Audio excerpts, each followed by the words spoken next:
everybody, welcome back to another video. Today we're going to be taking a look at another retro review, and this one is from the Attack of the Clones wave. It is WA-7, or the Dexter Jetster Diner Droid. I don't know. Pretty cool. She's from Dexter's Diner. You see her in Attack of the Clones, and she's part of this Star Wars wave that came out like 2002, 2003. And she's really interesting. This is one that my husband was able to pick up for me that he found, and it's really, really cool. I think that the droid is super interesting, and it does look like she comes up with a stand that holds her wheel, otherwise you won't be able to display her. The rest of the wave is also pretty interesting. I really like when they make characters just so random and off the beaten path, and characters you never knew the name of until they came out in action figure form. I do miss that a lot, but very cool nonetheless. So she is number 28. In the waves, and yeah, she's a Waitress droid. So let's go ahead. I'm going to open her up, and then we'll take a closer look. She should be pretty cool.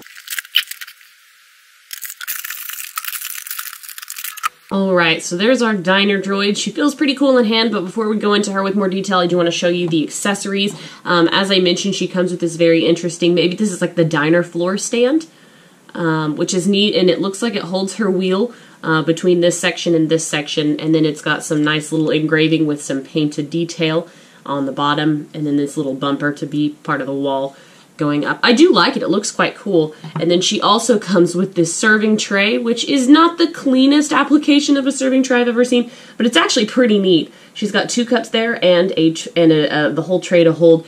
My question is going to be if she actually can hold it. This droid is automatically posed with her hands at her hips, which displays perfect, and actually, boom, check that out. And her hands are relatively flat, so I wouldn't be... Oh, just kidding, I answered my own question. She has a peg in this hand, and the tray has a hole. Perfect. Okay, I like this set already. She's really, really cool. So, getting on to her next, as I said, you could put her hands on her hips, which I think is really neat. I like that pose. She's sassy in the movie, so it looks just like her character. This is a really cool design for a Star Wars figure, in my opinion. I think that this is actually quite neat. In terms of articulation, it might be a little bit weird. We'll go into it in just a second, but hopefully you can see kind of the detail in her body. She's relatively small, but I don't think that's a bad thing. And again, a really cool, you just see her for a brief second in the show, and they've made an action figure out of her, and I just love that. I really do. She's really neat. She's like the, want a cup of Java juice? I remember that. I always remember that line. I always say it when I watch the movie, but it looks like she does have articulation in the neck, like it maybe should bend, but it doesn't want to. That joint just might be a little bit too weak. She's got some cording that goes from her ears to the back of her neck, almost like she's maybe wearing like a work radio. It's kind of funny. It gives off that look. The eyes are a little bit messy. The paint application's not the best, but it's not too bad at the same time. She looks almost like she has a joint right here in the leg, but again, I think what it is it's all aesthetic.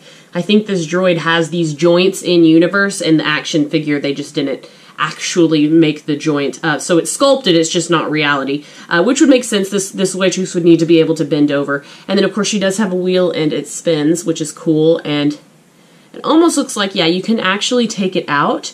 I'm not sure what the purpose of that would be, but it is totally removable.